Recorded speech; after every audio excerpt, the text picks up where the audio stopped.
राष्ट्रीय आय एवं योग्यता आधारित छात्रवृत्ति परीक्षा के लिए हमने जो सीरीज चला रखी है उस सीरीज के अंतर्गत आज हम देखते हैं क्वेश्चन भूगोल के। और ये क्वेश्चन आपके लिए बहुत इंपॉर्टेंट है। इन क्वेश्चन से बाहर कोई क्वेश्चन नहीं जाएगा। अब हम कुछ दिन भूगोल की सीरीज का अध्ययन करेंगे। तो सबसे पहले क्वेश्चन हमारे पास है, आकाश में कुल कितने नक्षत्र मंडल हैं? तो देखिए 88 नक्षत्र मंडल हैं। क्वेश्चन नंबर 2, ध्रुव तारा किस दिशा में निकलता है? तो ध्रुव तारा उत्तर दिशा में निकलता है। क्वेश्चन नंबर 3 है, वेरी इंपॉर्टेंट क्वेश्चन, सौरमंडल में कितने ग्रह हैं? तो सौरमंडल में 8 ग्रह हैं। पहले सौरमंडल में 9 ग्रह थे, लेकिन 2006 के बाद सौरमंडल में केवल 8 ग्रहों को ही मान्यता दी गई है। सौरमंडल का मुखिया कौन है? तो सौरमंडल का मुखिया सूर्य है। नेक्स्ट क्वेश्चन देखिए, सूर्य क्या है? सूर्य एक तारा है। बहुत से बच्चे जो है आंसर जो है लगा देते हैं ग्रह पर या उपग्रह पर, लेकिन सूर्य एक तारा है। नेक्स्ट क्वेश्चन, क्वेश्चन नंबर आपका 6, सूर्य में कौन कौन सी गैस होती है? तो सूर्य में हाइड्रोजन और हीलियम 2 गैसें होती हैं जिनके कारण सूर्य का इतना अधिक ताप होता है। क्वेश्चन नंबर 7, सूर्य में कौन सी क्रिया होती है? तो देखिए सूर्य में नाभिकीय संलयन क्रिया होती है, इसके अंतर्गत ही सूर्य से गर्मी निकलती है। क्वेश्चन नंबर 8, सूर्य हमारी पृथ्वी से कितनी दूर है? तो सूर्य हमारी पृथ्वी से 15 करोड़ किलोमीटर दूर है। क्वेश्चन नंबर 9, सूर्य हमारी पृथ्वी से कितना बड़ा है? तो देखिए सूर्य हमारी पृथ्वी से 13 लाख गुना बड़ा है। नेक्स्ट क्वेश्चन हम देखते हैं, क्वेश्चन नंबर 10 है, संपूर्ण विश्व में ऊर्जा का स्रोत क्या है? ये क्वेश्चन आपका 2019 की परीक्षा में भी आया हुआ था, 2022 की परीक्षा में भी आया हुआ था। संपूर्ण विश्व में ऊर्जा का स्रोत क्या है? तो संपूर्ण विश्व में ऊर्जा का स्रोत सूर्य है। नेक्स्ट क्वेश्चन, सूर्य के सबसे निकट का ग्रह कौन सा है? तो बुध ग्रह सूर्य के सबसे निकट है, और सूर्य से जो सबसे अधिक दूर है वह है आपका वरुण ग्रह। Very important question. अब देखते हैं क्वेश्चन नंबर 13, ग्रह किस प्रकार चक्कर लगाते हैं? तो देखिए ग्रह जो होता है वह घड़ी की सुई की विपरीत दिशा में सूर्य के चारों ओर चक्कर लगाता है। आप सबको पता है घड़ी की सुई की दिशा इस दिशा में घूमती है, लेकिन ग्रह सूर्य के चारों ओर इस दिशा में वापस चक्कर लगाते हैं। नेक्स्ट क्वेश्चन देखते हैं, क्वेश्चन नंबर 14 है, ग्रहों का अपनी धुरी पर घूमना क्या कहलाता है? तो ग्रह जब अपनी धुरी पर चक्कर लगाते हैं तो परिभ्रमण कहलाता है, और ग्रहों के द्वारा सूर्य के जो चारों ओर चक्कर लगाया जाता है उसको परिक्रमण कहते हैं। इन दोनों परिभाषाओं को अलग अलग हमें अच्छी तरह याद करना होगा। देखिए अपनी धुरी पर जब ग्रह घूमता है वहीं का वहीं, तो ये परिभ्रमण होता है, और जब वह ये सूर्य है और इसके चारों ओर चक्कर लगाता है तो वह परिक्रमण कहलाता है। नेक्स्ट क्वेश्चन है, क्वेश्चन नंबर 16 है आपका, हरित ग्रह और नीला ग्रह। देखिए हरित ग्रह और नीला ग्रह पृथ्वी को ही कहा जाता है, और पृथ्वी का एकमात्र उपग्रह कौन सा है? ये चंद्रमा है। क्वेश्चन नंबर 18 है, कौन से ग्रह के चारों ओर की विशेष प्रकार की रिंग पाई जाती है? तो देखिए एक ऐसा ग्रह शनि ग्रह है जिसके चारों ओर एक प्रकार का वलय या रिंग पाई जाती है। क्वेश्चन नंबर 19, चंद्रमा का व्यास पृथ्वी के व्यास का कितना है? तो 1/4, अर्थात पृथ्वी के व्यास का 1/4 है। क्वेश्चन नंबर 20 है, कौन से ऐसे 2 ग्रह हैं जो घड़ी की सुई की दिशा में चक्कर लगाते हैं? देखिए आपने पढ़ा कि सभी ग्रह घड़ी की विपरीत दिशा में चक्कर लगाते हैं, विपरीत सुई की विपरीत दिशा में, लेकिन शुक्र और अरुण ये 2 ग्रह ऐसे हैं जो घड़ी की दिशा में ही ऐसे चक्कर लगाते हैं, जैसे घड़ी की सुई की दिशा है उसी प्रकार ही चक्कर लगाते हैं। क्वेश्चन नंबर 21 है, क्षुद्र ग्रह किन ग्रहों के बीच पाए जाते हैं? तो क्षुद्र ग्रह की एक पट्टी होती है जो मंगल एवं बृहस्पति ग्रहों के बीच पाई जाती है।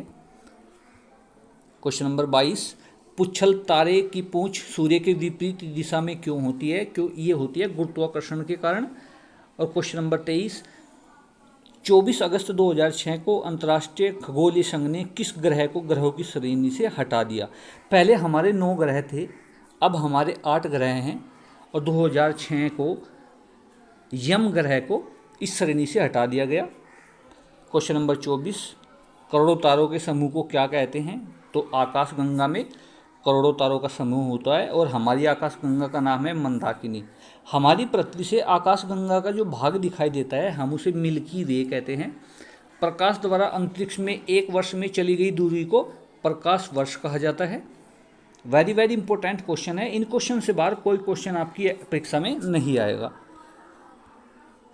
प्रकाश वर्ष किसका मात्रक है, तो अभी अभी आपने पढ़ा खगोलीय दूरी का मात्रक जो है प्रकाश वर्ष है।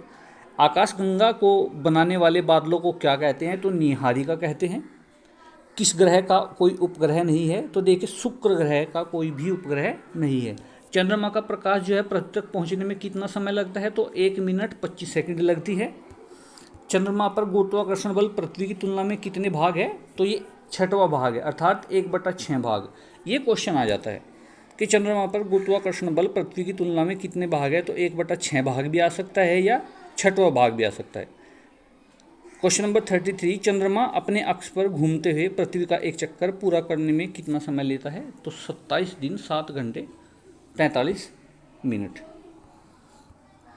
जिस रात चंद्रमा थाली जैसा गोल दिखाई देता है उस रात को हम पूर्णिमा की रात कहते हैं, और जिस रात को चंद्रमा बिल्कुल भी दिखाई नहीं देता, अंधेरी रात होती है, उस रात को अमावस्या की रात कहते हैं या अमावस्या कहते हैं। क्वेश्चन नंबर 36 पे चलते हैं। अमावस्या से पूर्णिमा तक बढ़ते चंद्रमा के पखवाड़े को क्या कहा जाता है। देखिए अमावस्या से और जब हम पूर्णिमा तक जाते हैं तो चांद बढ़ता जाता है, तो इसको हम शुक्ल पक्ष कहते हैं। नेक्स्ट क्वेश्चन देखते हैं, क्वेश्चन नंबर 37। क्वेश्चन नंबर 37 है, पूर्णिमा से अमावस्या तक घटती चंद्रमा के जो पखवाड़ा है उसे क्या कहते हैं।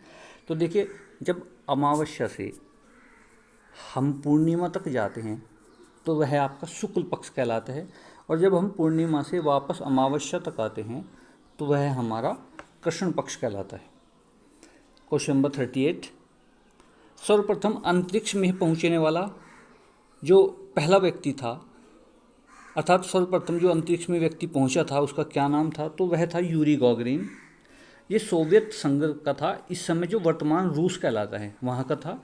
और यूरी गागरिन ने अंतरिक्ष की यात्रा कब की थी, तो 12 अप्रैल 1961 को यूरी गागरिन ने जो है अंतरिक्ष की यात्रा की थी। और यूरी गागरिन ने किस अंतरिक्ष यान में यात्रा की थी, ये वोस्तोक 1 इसमें यात्रा की थी। चंद्रमा पर कदम रखने वाला प्रथम व्यक्ति कौन था, नील आर्मस्ट्रॉन्ग। ये 3 व्यक्ति चंद्रमा पर सबसे पहले गए थे, जिसमें सबसे पहले चंद्रमा पर जो उतरा था वह नील आर्मस्ट्रॉन्ग था, और उसने बायां पैर अपना चंद्रमा पर रखा था। नेक्स्ट क्वेश्चन देखते हैं, प्रथम अंतरिक्ष यान चंद्रमा पर कब पहुंचा, तो 29 जुलाई 1969 को चंद्रमा पर पहुंचा था। और चंद्रमा पर जो पहुंचने वाले प्रथम 3 व्यक्ति थे वह थे नील आर्मस्ट्रॉन्ग, एडविन एल्ड्रिन और माइकल कलाइस। क्वेश्चन नंबर 44, अंतरिक्ष में यात्रा करने वाले प्रथम भारतीय कौन थे, तो राकेश शर्मा थे, जो 2 अप्रैल 1984 को अंतरिक्ष में यात्रा करने के लिए गए थे। राकेश शर्मा जो है हमारे देश के भारत के जो है वायु सेना में पायलट थे। राकेश शर्मा ने किस अंतरिक्ष यान के द्वारा अंतरिक्ष की यात्रा की थी, तो इन्होंने सोयूज T11 इसके द्वारा अंतरिक्ष की यात्रा की थी। क्वेश्चन नंबर 46, जब सूर्य, पृथ्वी और चंद्रमा एक सीधी रेखा में होते हैं तो उसको क्या कहते हैं, हम सिजिकी कहते हैं। जब सूर्य, चंद्रमा और पृथ्वी एक सीधी रेखा में होते हैं तो उसे सिजिकी कहते हैं। देखिए इस सिजिकी के अंतर्गत ही दोनों ग्रहण होते हैं, सूर्य ग्रहण और चंद्र ग्रहण। देखिए सूर्य ग्रहण कब होता है, क्वेश्चन नंबर 47, हमारी पृथ्वी जब सूर्य और चंद्रमा के हमारी पृथ्वी और सूर्य के बीच में जब चंद्रमा आ जाएगा तब सूर्य ग्रहण होगा, और सूर्य ग्रहण को हम अन्य युति नाम से जानते हैं। सूर्य ग्रहण किस दिन होता है, तो अमावस्या को सूर्य ग्रहण होता है। चंद्र ग्रहण कब होगा, जब सूर्य और चंद्रमा के बीच में पृथ्वी आ जाएगी तब चंद्र ग्रहण होगा। चंद्र ग्रहण की स्थिति को अन्य किस नाम से, ये वियुति कहलाती है। देखिए सूर्य ग्रहण को युति कहते हैं और चंद्र ग्रहण को वियुति कहते हैं। चंद्र ग्रहण पूर्णिमा के दिन होता है, जबकि सूर्य ग्रहण अमावस्या के दिन होता है। आप सभी ने अभी पढ़ा है। नेक्स्ट क्वेश्चन, पृथ्वी अपने अक्ष पर कितने अंश झुकी हुई है, तो देखिए क्वेश्चन में आ सकता है, या तो आ सकता है 23.5 अंश या फिर 23 सही 1/2 अंश, क्योंकि 23.5 और 1/2 23 सही 1/2 अंश ये बराबर होता है। तो आपके अंश क्वेश्चन में ये भी आ सकता है आंसर, या ये भी आ सकता है आपके ऑप्शन में। पृथ्वी के लघु एवं वास्तविक प्रतिरूप को क्या कहते हैं? तो ग्लोब पृथ्वी का लघु एवं वास्तविक प्रतिरूप है। क्वेश्चन नंबर 55, उत्तरी ध्रुव से दक्षिणी ध्रुव को मिलाने वाली रेखा क्या कहलाती है? तो देशांतर रेखा होती है। और उत्तरी ध्रुव से पश्चिमी, ये है आपका पूर्वी ध्रुव, यहाँ पर हम लिखेंगे पूर्वी, ये क्वेश्चन थोड़ा गलत हुआ। पूर्वी ध्रुव से पश्चिमी ध्रुव को मिलाने वाली जो रेखा होती है वह अक्षांश रेखा होती है। कभी कभी आ जाता है कि ग्लोब पर जो ऊपर से ऐसे पड़ी हुई रेखाएं होती है बनी हुई, उन रेखाओं को क्या कहते हैं? देशांतर रेखा। और जो ग्लोब पर ऐसे ऐसे पड़ी हुई रेखा होती है, इनको हम अक्षांश रेखाएं कहते हैं। जो खड़ी हुई रेखाएं हैं ये ऐसे इस प्रकार, इनको देशांतर, और जो पड़ी हुई रेखाएं हैं उनको हम अक्षांश रेखा कहते हैं। देशांतर रेखाओं की संख्या कितनी है? देशांतर रेखाओं की संख्या 360 है, और इनकी आधी संख्या अक्षांश की है 180। अक्षांश 180 है, देशांतर 360 है। क्वेश्चन नंबर 59, भूमध्य रेखा किसे कहते हैं? वेरी इंपॉर्टेंट क्वेश्चन, अब की बार ये परीक्षा में 2022 की आया हुआ था कि भूमध्य रेखा किसे कहते हैं? तो 0 डिग्री अक्षांश रेखा को भूमध्य रेखा कहते हैं। कर्क रेखा क्या होती है? तो 23.5 उत्तरी अक्षांश। देखिए मैंने अभी अभी आपको बताया कि वहाँ 23.5 भी आ सकता है, या 23 सही 1/2 अंश भी आ सकता है। तो 23.5 उत्तरी अक्षांश को कर्क रेखा कहते हैं। नेक्स्ट क्वेश्चन देखते हैं, क्वेश्चन नंबर 61 पे चलते हैं। क्वेश्चन नंबर 61 है, हमारे देश भारत से होकर कौन सी रेखा गुजरती है? तो कर्क रेखा गुजरती है। और 23.5 दक्षिणी अक्षांश को क्या कहते हैं? तो मकर रेखा कहते हैं। तो देखिए 23.5 दक्षिणी अक्षांश मकर रेखा, जबकि आपने अभी अभी पढ़ा कि 23.5 उत्तरी अक्षांश कर्क रेखा होती है। क्वेश्चन नंबर 63, ग्रीनविच रेखा कहाँ से गुजरती है? तो ये लंदन के निकट ग्रीनविच नामक स्थान से गुजरती है। और ग्रीनविच रेखा को अन्य किस नाम से जाना जाता है? तो जीरो देशांतर, या प्रधान देशांतर, या प्रधान याम्योत्तर। आपके क्वेश्चन घुमा फिरा करके ऐसे आ सकते हैं कि जीरो अक्षांश देशांतर रेखा कौन सी रेखा होती है? तो ये ग्रीनविच रेखा भी होती है। आपको अच्छी तरह सभी प्रकार से क्वेश्चनों को ध्यान में रखना है। क्वेश्चन नंबर 65, पृथ्वी अपने अक्ष पर किस दिशा से किस दिशा की ओर घूमती है? तो पृथ्वी पश्चिम से पूर्व की ओर घूमती है। और 82.5 पूर्वी देशांतर रेखा को क्या कहा जाता है? तो मानक मध्याह्न रेखा कहा जाता है। 67, भारतीय मानक समय ग्रीनविच मानक समय से कितने घंटे आगे है? तो ये 5 घंटा 30 मिनट, अर्थात 5.5 घंटे, 1/2 भी आ सकता है। 5 सही है, 1/2 भी आ सकता है, या 5 घंटा 30 मिनट भी ऑप्शन में आ सकता है। 68, अंतर्राष्ट्रीय तिथि रेखा कौन सी है? तो अंतर्राष्ट्रीय तिथि रेखा है 180 अंश देशांतर रेखा। नेक्स्ट क्वेश्चन 69, पृथ्वी का अपने अक्ष पर घूमना क्या कहलाता है? ये परिभ्रमण कहलाता है। और पृथ्वी का सूर्य के चारों ओर परिक्रमा करना परिक्रमण कहलाता है, जबकि आपने इसी वीडियो में पहले पढ़ा हुआ है। क्वेश्चन नंबर 71, पृथ्वी अपनी दैनिक गति या रात जो परिभ्रमण है घूमती है अपने अक्ष पर, वह कितने समय में घूमती है? तो 24 घंटे में, जिसको हम पृथ्वी दिवस कह देते हैं। 72 पर है, पृथ्वी परिक्रमण को पूरा करने में अर्थात सूर्य के चारों ओर घूमने में कितना समय लेती है? तो 365 दिन 6 घंटे, या 365 सही कभी कभी आ जाएगा आपका, 365 सही 1/4 दिन भी आ सकता है। और इसको हम वार्षिक गति, पृथ्वी की वार्षिक गति कहते हैं। नेक्स्ट क्वेश्चन 73, साधारण वर्ष कितने दिन का होता है? तो आप सभी को पता है साधारण वर्ष में 365 दिन होते हैं। और अधिवर्ष अर्थात लीप ईयर में कितने दिन का होता है? ये 366 दिन का होता है। क्योंकि अधिवर्ष में फरवरी कितने दिन की होती है? क्योंकि अधिवर्ष में फरवरी आपकी 29 दिन की होती है। पृथ्वी की परिभ्रमण गति से क्या होता है? तो पृथ्वी की परिभ्रमण गति से दिन और रात होता है।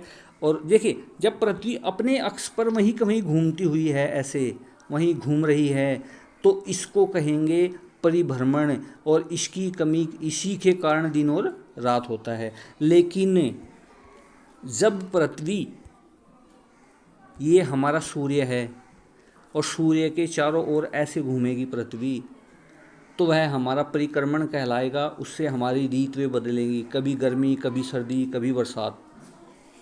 क्वेश्चन नंबर 78, पृथ्वी सूर्य के सर्वाधिक निकट कब होती है?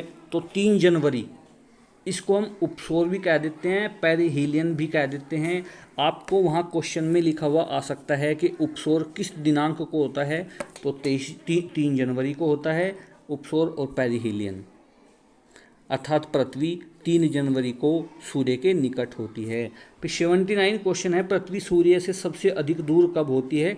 तो 4 जुलाई, अपसौर एपिहीलियन।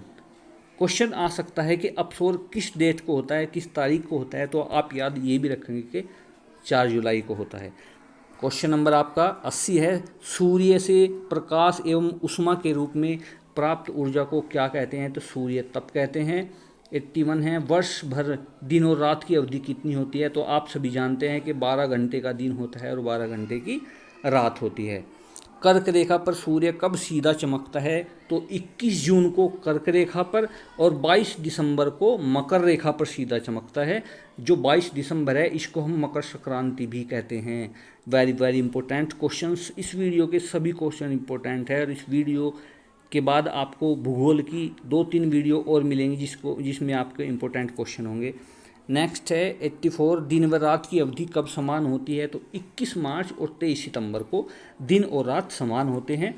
देखिए 21 मार्च को कहते हैं बसंत विषुव। क्वेश्चन आ जाएगा बसंत विषुव कब होता है? तो 21 मार्च को। और शीत या शरद विषुव कब होता है? ये 23 सितंबर को।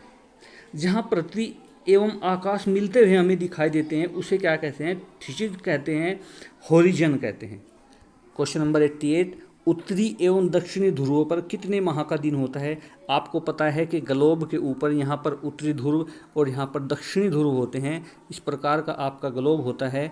तो यहाँ पर और यहाँ पर 6 माह का एक दिन होता है। क्वेश्चन नंबर 89, अधिवर्ष लीप ईयर कब आता है? तो प्रत्येक चौथे वर्ष लीप ईयर आता है जिसमें 366 दिन होते हैं। नेक्स्ट क्वेश्चन 90, जब बहुत सारे मानचित्रों का एक साथ संग्रह पुस्तक के रूप में किया जाता है तो उसे क्या कहते हैं? उसे एटलस कहते हैं। किसी यंत्र की सहायता से दिशाओं का अनुमान लगा सकते हैं तो दिक् सूचक यंत्र या दिशा सूचक यंत्र भी कहते हैं। 92, दिशा सूचक यंत्र में सुई किस दिशा में रहती है? तो उत्तर और दक्षिण दिशा में। एक सुई उत्तर दिशा में रहती है और एक सुई दक्षिण दिशा में। क्वेश्चन नंबर 93, पृथ्वी के ठोस भाग को जहाँ हम रहते हैं क्या कहा जाता है? तो उसे स्थलमंडल कहते हैं। और पृथ्वी के जल वाले भाग को क्या कहा जाता है? उसे जलमंडल कहते हैं। जहाँ पृथ्वी की वायु होती है उसको वायुमंडल कहते हैं। अब इम्पोर्टेंट क्वेश्चन है, पृथ्वी के केंद्र को क्या कहा जाता है? तो उसे करोड़ कहा जाता है। क्वेश्चन नंबर 97, पृथ्वी की बीच की परत अथवा मध्य परत जो होती है वह आपकी मेंटल कहलाती है और सबसे ऊपरी जो परत होती है वह आपकी भूपर्पटी या क्रस्ट कहलाती है।